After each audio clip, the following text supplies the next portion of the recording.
Do you have a paranormal encounter you'd like to share with us? Send us an email with your story for a chance of it being featured on Weird World. Embark on an extraordinary journey into parallel universes with 3 more true and captivating accounts that challenge the boundaries of human existence. First, witness the bewildering experience of Brad Freeman, whose violent encounter at a football game in Baton Rouge spirals into a vivid awakening into a life he never lived, complete with a wife and children his friends and family know nothing about. Delve into the perplexing world of Amy Carson from Manchester, England, whose childhood memories starkly contrast with those of her loved ones, leading her to question her own existence and the possibility of parallel lives. Then join Abby Miller and her father David, who, on a simple detour through the Midwest, find themselves inexplicably transported into a lush tropical jungle, challenging their perception of reality. Such stories invite us to ponder the existence of parallel worlds and the infinite possibilities they hold, prompting us to question everything we think to be real. Converging parallel lives. It was a chilly November evening in 2018 at Tiger Stadium in Baton Rouge, Louisiana. The hometown LSU Tigers were facing off against their rivals, the Alabama Crimson Tide, in one of the most anticipated games of the college football season. Fans were rowdy and rambunctious as always, fueled by cheap beer and Southern pride. Among them were 2 young men, Brad Freeman and Jack Turner. Neither were LSU students, just 2 local guys in their mid-30s looking to enjoy the game. But the night would end in an altercation that would forever change the course of Brad's life. As the game neared a disappointing half-time, Brad headed to the restroom while Jack went to grab more drinks. On his way back to his seat, Brad accidentally bumped into a group of drunken Alabama fans. Harsh words were exchanged as rivalries run deep in SEC football. One hot-headed Bama fan, with a heavy plaster cast on his right arm, threw a wild punch at Brad. It connected hard with Brad's temple, and he immediately crumpled to the ground. Chaos briefly erupted as Brad lay motionless on the concrete, while stadium security swarmed in to apprehend the man. Paramedics arrived within minutes and checked Brad's vital signs. He was alive but unconscious. They carefully loaded him onto a stretcher and into the ambulance bound for Our Lady of the Lake Regional Medical Centre. Brad's friend Jack rode with him, deeply concerned for his injured friend. At the hospital, doctors determined that Brad had suffered a severe concussion. He remained unconscious for nearly 3 hours upon arriving at the emergency room. But when Brad awoke, something was clearly wrong. He was disoriented and began asking the nurses and his friend Jack about his wife and children. Jack was stunned and explained that Brad wasn't married and didn't have kids. But Brad insisted he had a wife named Sophie, a 5-year-old son named Ryan, and a 3-year-old daughter named Emma. Doctors chalked up Brad's confusion to his head injury and concussion, which was classed as a moderate traumatic brain injury. But over the next few days, as Brad remained hospitalised, he refused to let go of his vivid memories of a family and a life that none of his friends or family knew anything about. Brad's parents grew increasingly concerned about his mental state. He remained adamant that he was a married father of 2, living a completely different life than the one he knew in Baton Rouge. At their wits' end, Brad's parents requested a psychiatric evaluation. A neuropsychiatrist assessed Brad and determined he was not psychotic or delusional.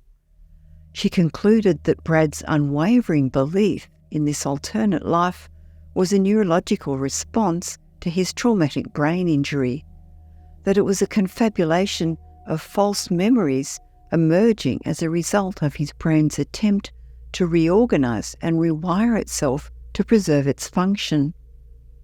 Confabulation is not itself classified as a distinct syndrome, but rather a symptom or feature of various neurological conditions, such as certain neurodegenerative diseases, and in Brad's case, a traumatic brain injury. People who confabulate genuinely believe their invented memories are true. However, Brad's case was unique in that his memories of events, places and people that had apparently never existed or taken place were uncharacteristically detailed, elaborate, and seemingly internally consistent. He described meeting, dating, and eventually marrying a woman by the name of Sophie Jones between the years 2008 and 2009. She had dark brown hair and worked as an elementary school teacher. He gushed about the day their son Ryan was born in 2013 and how his heart melted when baby Emma arrived 2 years later in 2015. He talked about how they had considered moving to Austin, Texas in 2016 after he got an offer to be store manager at a Best Buy outlet, but that he had declined. Interestingly, in his actual life, Brad had in fact worked at Best Buy until 2012, when he was let go due to layoffs. The last thing Brad remembered was driving home from work when he felt a headache coming on. He went straight to the medicine cabinet to get an aspirin when he fell to the floor. When he came to, he was at the hospital.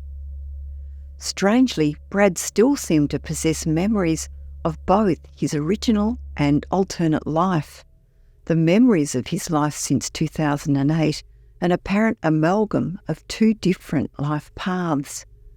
Brad did extensive research online for a Sophie Jones. However, he was unable to find anyone matching his recalled physical description of her, although this wasn't too surprising given how common her name was. He even called the school he remembered her working at, but they were unable to provide any details about any staff working there, citing employee confidentiality. He failed to find any staff directory published by the school either. He also visited the property he and his wife had been renting, which seemed to perfectly match up with his recollections, although there is a possibility that this was simply confirmation bias. Brad's traumatic brain injury has long since healed physically, but the psychological wounds have persisted. The life he lived so vividly in his mind during those not-so-unconscious hours continues to haunt him. Sophie and the kids felt so vividly real, so cruelly ripped away. Had Brad accessed a splintered version of his own memories from an alternative life? Brad remembered his final moments in his other life collapsing to the floor in the bathroom. Could a similar head trauma occurring in close proximity across time in both his alternative life and that of his own somehow caused these parallel lives to mentally converge? Or are his elaborate and vivid recollections of another life post-2008 simply a testament to human imagination and the plasticity of the human brain to adapt to traumatic injury? A childhood reconfigured. For most people, memories of the past provide a sense of nostalgia, identity, and personal history. But for 23-year-old Amy Carson of Manchester, England, her memories have become a source of confusion and self-doubt, leading her to question her very sense of reality. Amy first began noticing discrepancies between her childhood memories and the recollections of her family and friends when she was 19. During a casual conversation with her parents about growing up, Amy brought up a distinct memory of staying overnight at her father's flat after he had separated from her mother. She recalled specific details: the layout of the flat, the fold-out sofa bed she and her sister slept on, even watching the Star Wars film Attack of the Clones, for the first time there. But both her mother and father adamantly denied that Amy and her sister had ever spent a night at their dad's place post-divorce. A further follow-up with her sister also seemed to confirm this.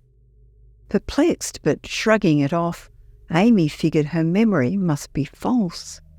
But over the next few years, more inconsistencies surfaced that she could not explain.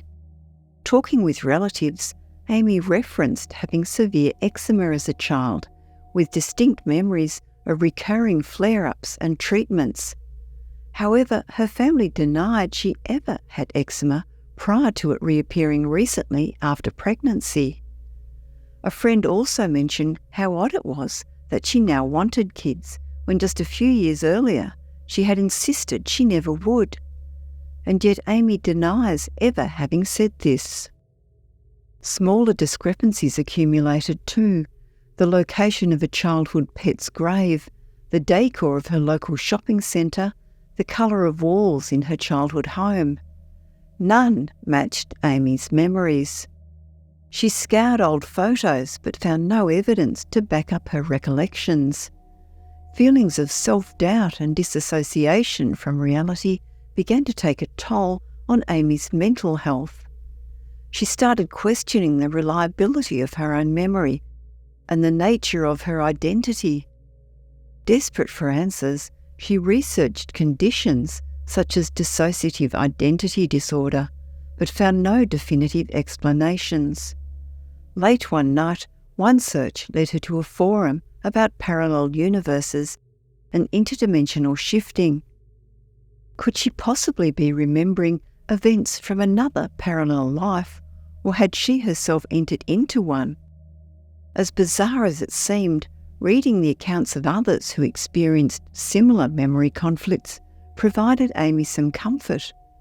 Maybe she wasn't simply imagining things or going insane. The Midwestern tropics. It was an ordinary Saturday afternoon in October 2014 when 20-year-old college student Abby Miller and her father David embarked on a drive that would forever alter their understanding of reality. The father-daughter duo were headed to the next town over, belting out 80s hits as they cruised down Interstate 35 through the rural Midwest farmlands. As they approached their exit, Abby and David were surprised to see it was closed for construction and a detour was in place. Up for an adventure, they decided to explore the alternate route rather than get right back onto the highway. The detour led them down County Road 61, a remote two-lane road that twisted through cornfields. After several miles with no other cars in sight, David and Abby were astonished when the road suddenly opened up into a lush, dense jungle landscape. Towering tropical trees, unlike anything found in the Midwest, flanked the road, which narrowed into a single lane. The air grew hot and humid, and exotic animal calls echoed from the forest. It was like they had been transported to the jungles of Costa Rica. They were both stunned, carefully manoeuvring the pickup down the uneven jungle road. Abby rubbed her eyes in disbelief. They drove slowly for a mile or two until the bizarre jungle gave way abruptly to farmland. Stunned, they turned around to check if it was real or some kind of mirage, but the jungle remained. Both utterly baffled, Abby insisted they return the next weekend with her uncle Tim, who was visiting from Texas. David agreed reluctantly, not sure if they would even find the surreal jungle road again. But the following Saturday, Abby, David and a skeptical Tim successfully located the mysterious County Road 61 detour. As they passed the familiar cornfields, Tim's jaw dropped when the jungle suddenly materialised around them, just as Abby and David had described. The trio explored the road for over an hour, completely awestruck, even hiking briefly into the thick vegetation before returning to the pickup truck. They all agreed that it was the strangest thing they had ever experienced. The following Monday, after her uncle had left, an eager Abby returned with her father to show some friends the unbelievable tropical jungle road. But no matter how many times they drove up and down County Road 61, there was no sign of the jungle detour, just miles of corn and farmland. Abby was distraught, thinking she had imagined the whole thing. But her father David stood by their experience. They made numerous attempts over the next year to relocate the mysterious jungle road to no avail. It had simply vanished. Google Earth yielded nothing. Even querying local farmers came up empty. It was as if it had never existed. Further research led Abby to discover an online community of others who had experienced similar parallel universe encounters. Had Abby and her father and uncle really crossed into an alternate version of Earth, one in which the Earth's tropical climate zone seemed to extend considerably farther north into the Midwest United States? Had they encountered some kind of temporary interdimensional vortex along County Road 61?